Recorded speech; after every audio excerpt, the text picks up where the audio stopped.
มาฮอดปัจจุบันนี้ชาวนาชาวเกษตรกรแม้นได้เก็บเกี่ยวข้าวน้ำแล้วเป็นส่วนใหญ่ถึงยังได้ก็ตามบางบ่อนก็ได้เกียมเฮ็ดนาแซงอีก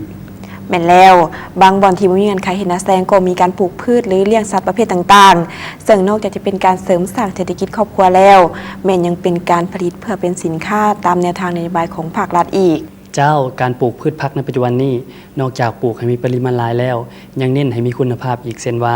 การปลูกผักปลอดสารพิษเป็นต้นสำหรับการเลี้ยงสัตว์ในทุกมื้อนี้ก็เช่นเดียวกันนอกจากการเลี้ยงเอาซีนเพื่อบริโภคแล้วก็ยังมีการเลี้ยงเพื่อความสวยงามนำอีกเลี้ยงเพื่อความสวยงามนี่ก็ได้ขายเนาะได้ขายแท้เช่นว่าการเลี้ยงกระแจ้ญี่ปุ่นอยู่สวรรณเขตก็ได้รับความสนใจพอสมควรแม่นแล้วได้ยินเพิ่นว่าไก่ประเภทนี้มีสายพันธุ์มาจากไก่ป่าซึ่งมีขนหลายสีมื้อนี้ทางรายการสวรรค์ทีวีของพวกเฮาจะพาไปยังผู้เรื่องนี้กับระยะเวลาของสวรรค์บ้านเฮา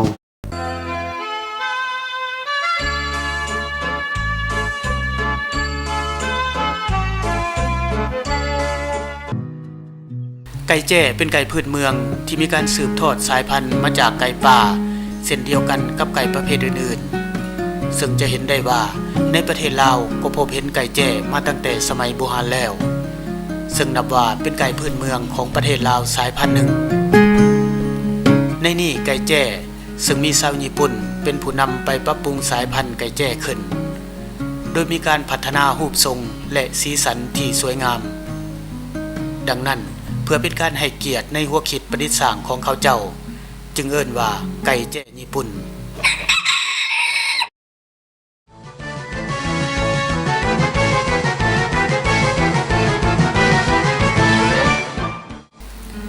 สำหรับในประเทศลาวของพวกเรามีการเลี้ยงไก่แจ้มาตั้งแต่อดีตแล้วแต่บ่ได้รับการปรับปรุงหรือคัดเลือกสายพันธุ์แต่อย่างใดปัจจุบันอยู่แขวงสวรรณเขตมีผู้สนใจเลี้ยงไก่แจ้เป็นจำนวนเพิ่มขึ้นหลายคือจากที่เคยเลี้ยงเพื่อความเพลิดเพลินเพียงอย่างเดียวจึงเปลี่ยนมาเป็นการเลี้ยงเพื่อการซื้อขายแลกเปลี่ยนซึ่งกันและกันและเอิ้นได้ว่าไก่แจ้เป็นไก่เศรษฐกิจที่มีการเลี้ยงอย่างแพร่หลายพร้อมทั้งกำลังเป็นที่ต้องการของตลาดไก่สายพันธุ์สวยงามไก่แจ้เป็นสัตว์ปีกที่สง่าเลี้ยงง่ายใช้พื้นที่ในการเลี้ยงบ่หลายการเลี้ยงไก่แจ้จึงเป็นการพัฒนาคุณภาพชีวิตพัฒนาสิ่งแวดล้อมและทั้งสามารถเป็นอาชีพสร้างรายได้ให้กับครอบครัว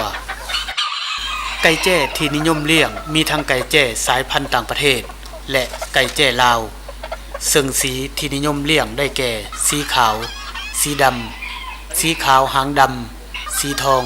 สีม่นเป็นต้นทั้งนี้แม่นอิงตามความนิยมความต้องการของตลาดทำอิฐให้แม่นว่าไงขึ้นหมักเพราะแต่ก่อนผ่านมาเขาก็เคยเลี้ยงนะเขาเคยเลี้ยงอยู่เนาะประมาณ10 ปีก่อนแต่ว่าเขาเลี้ยงมันก็บ่แม่นสิเป็นไก่พัฒนาคือจังซี่นะ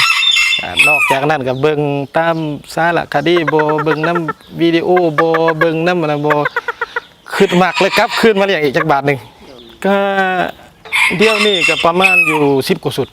สุดหนึ่งเฮาสิมีอยู่ผู้หนึ่งแม่สองหรือว่าผู้หนึ่งแม่สามก็มีตามเฮาเลี้ยงนะแล้วเพราะว่าเฮาต้องอาศัยผู้หนึ่งแม่สองแม่สามบ่เฮาเลี้ยงผสมพันธุ์ตอนนี้เฮาเน้นตามตลาดต้องการนะคือเพราะว่าเฮาจะมีอยู่ขาวหางดำบ่เฮาจะมีขาวเฮาจะมีสีทองเฮาจะมีสีไก่ป่าสีเบญจรงค์บ่หรือว่าอาจจะเป็นพวกสีดอกหมากสีอย่างไรแต่ว่าแท้ๆแล้วมันต้องเอาใจตลาดก่อนคันเฮาสิมาเน้นนี่แม่นเฮาสิว่าสีขาวกับขาวหางดำเพราะว่าตัวนี้มันสิคันเฮาสิว่า1มันจะเป็นสีที่เด่นเนาะเวลาเป็นสีที่เด่นเวลาเฮาเห็นเวลาคนเห็นเวลาเฮาปล่อยยางบ่หรือว่ามันยังกระตามหั่นนะเวลาคนเบิ่งมันค่อนข้างสิสะดุดตาสิ่งที่ควรเอาใจใส่ในการเลี้ยงไก่แจ้สายพันธุ์สวยงามนี่ก็คือคอกซึ่งเป็นบ่อนอยู่อาศัยให้กับไก่สถานที่ตั้งคอกไก่แจ้ควรตั้งในสถานที่ที่มีอากาศถ่ายเทสะดวกมีแสงแดดส่องถึงพอสมควรและควรมีห่มเงาของต้นไม้ใหญ่ต้องสามารถกันแดดกันฝนกันลมและป้องกันสัตว์ร้ายต่างๆลักษณะของคอกมีอยู่หลายรูปแบบซึ่งคอกไก่แจ้1สุดที่มีตัวผู้1ตัวต่อตัวแม่2 หา 3ตัว ควรใช้พื้นที่อย่างน้อย1เมตรแอมและมุงหลังคาตามความเหมาะสมเพื่อให้กลมกลืนกับสภาพแวดล้อมภายในคอกต้องมีคอนสำหรับให้ไก่นอนมีบ่อนใส่น้ำใส่อาหาร ตัวเฮาลงทุนแท้ๆมันส่วนใหญ่เฮาจะเน้นเรื่องเรื่องคอกเพราะเฮาจะให้ได้มาตรฐานแดนะคันว่าเฮาเลี้ยงปล่อยข้างนอกได้บ่ก็ได้อยู่ ครับแต่ว่ามันก็ยังบ่ทอเพราะว่า1เพิ่นบ่มักอากาศข้างนอกปานใดเนาะอาจจะแม่นว่าพวกลมบ่พวกหยังบ่เพราะมันจะมีผลกระทบหลายนะ ลักษณะเฉพาะของไก่แจ้คือตัวผู้มีหัวขนาดใหญ่และกว้างหรือมนสมส่วนกับใบหน้าหอนใหญ่หนามีสีแดงมีลักษณะเป็นเม็ดน้อยๆคล้ายคือกับกระดาษทรายตั้งซื่อเหมาะสมกับลำโตปากสันและกรงเล็กน้อยตามนกลมมีประกายมีต่างขนาดปานกลางมนเป็นหูปไข่มีสีแดงเส้นเดียวกันกับหอนคอสันกรงเล็กน้อยมีขนคอหนางดงามปลายขนแหลมลำตัวน้อยกลมสันและกว้างหน้าเอิกใหญ่มนเต็มและสวดเดไปทางหน้ามีปีกหนาและยาวขนานกับลำโตปลายปีกสัมผัสกับพื้นดินหางดกและมี2 เส้นที่ยาวคล้ายดาบ4 ขึ้นซื่อสูงกว่าหัวประมาณ2/3ของความยาวทั้งหมดแข้งสั้นกลมใหญ่และแข็งแรงมีขนสะอาดนุ่มหนาและเป็นเงาเหลื่อมลักษณะของไก่แจ้ตัวแม่โดยทั่วไปแม่นคล้ายคือกันกับไก่แจ้ตัวผู้แต่มีข้อแตกต่างกันเล็กน้อยคือหอนตั้งซื่อหรือเพื่อยไปข้างใดข้างหนึ่งก็ได้หางยาวปลายมนซ่อนกันเป็นระเบียบตั้งซื่อบ่เพื่อยไปข้างใดข้างหนึ่งแผ่กว้างด้วยความงดงามอาหารสำหรับไก่แจ้ผู้เลี้ยงในปัจจุบันนิยมใส่อาหารสำเร็จรูปอัดเม็ดโดยทั่วไปไก่ประเภทนี้แม่นจะกินบ่หลายแต่เพื่อให้ได้ไก่แจ้ที่มีลักษณะที่ดีควรเกลือด้วยข้าวเปลือกหัวอาหารหมูน้อยหัวอาหารไก่ไข่และอาจจะผสมกับพืชผักชนิดต่างๆแต่จะต้องเป็นอาหารที่ใหม่และสะอาดเสมอตอนนี้ที่เฮาเลี้ยงอยู่นี่แม่นเฮาผสมนะผสมอาจจะแม่นว่า1เฮาจะมีข้าวเปลือกข้าวเปลือกมีหัวอาหารหมูน้อยแล้วก็กับหัวอาหารไก่ไข่หัวอาหารไก่ไข่นี่แม่นช่วยพอพันธุ์แม่พันธุ์เนาะเพราะว่าเร่งกระตุ้นสารน่ะและสำหรับหัวอาหารหมูน้อยแม่นเฮาจะเน้นเรื่องน้ำหนักหรือว่าสุขภาพของไก่บ้านนี้ข้าวเปลือกก็ตามที่เฮาฮู้เนาะบ้านเฮาเลี้ยงคือแถวเขียนนอกเฮาเลี้ยงไก่ใส่ข้าวเปลือกแม่น1ระบบขับถ่ายระบบย่อยแล้วก็บางเทื่อเฮาก็ให้เป็นประเภทพวกผักพวกพืชผักเนาะเพราะว่าไก่เฮาเลี้ยงครั้งลักษณะแบบนี้มันต้องการเนาะการเลี้ยงไก่แจ้สายพันธุ์สวยงามนี่โดยจะเน้นการเอาใจใส่ในเรื่องของความสะอาดเป็นพิเศษและควรถูกหลักถูกวิธีจึงจะประสบผลสำเร็จแต่ที่สำคัญในมันเฮาเน้นเรื่องเอาใจใส่เพราะว่าไก่พวกนี้มันบ่แม่นคือไก่ลาดเฮา1มามันจะเน้นเรื่องความสะอาดนั่นแหละคือว่าน้ำเฮาต้องถ่ายตลอดเนาะถ่ายตลอดอาจจะแม่นว่าอย่างสูงสุดก็ประมาณ2 มื้อ1 2 มื้อเฮาถ่ายเทื่อนึงมานี่เป็นประเภทอาหารก็ขอให้เป็นอาหารสะอาดสดเนาะแล้วก็นอกจากนั้นก็อนามัยคอกประมาณคอกก็ประมาณ3-4 มื้อหรืออาทิตย์นึงเทื่อนึงพาญาติก็เกิดคือกันเพราะว่าคันเฮามาสังเกตแท้ๆเลยพวกนี้สิเป็นพวกสวยงามนะเป็นพวกสวยงามเลยหมายความว่าเพิ่นต้องการความสะอาดสูงถ้าว่าต้องการความสะอาดสูงมันต้องการให้เฮาค่อนข้างเอาใจใส่นั่นแหละอาจจะเป็นกวดมูลบ่หรือว่ากวดสถานที่บ่ต้องสังเกตเบิ่งต้นโตเพิ่นหั่นละบางเทื่อก็อาจจะเป็นตาเปียกบ่หรือว่าอาจจะเป็นถ่ายขาวถ่ายเป็นมูกแต่ว่าทุกอย่างมันก็มีทางแก้ไขอยู่เขาก็มียามีนะรักษาแต่ขออย่างเดียวแม่นให้ทันเวลาอาบน้ำนี่เฮาสิอาบตลอดหลายบ่ได้ก็ดีแท้ก็ประมาณ2-3 อาทิตย์บ่หรือว่าเดือนนึงเทื่อนึงเนาะเพราะว่าก่อนเฮาสิอาบได้เฮาก็ต้องอิงตามอากาศคือกัน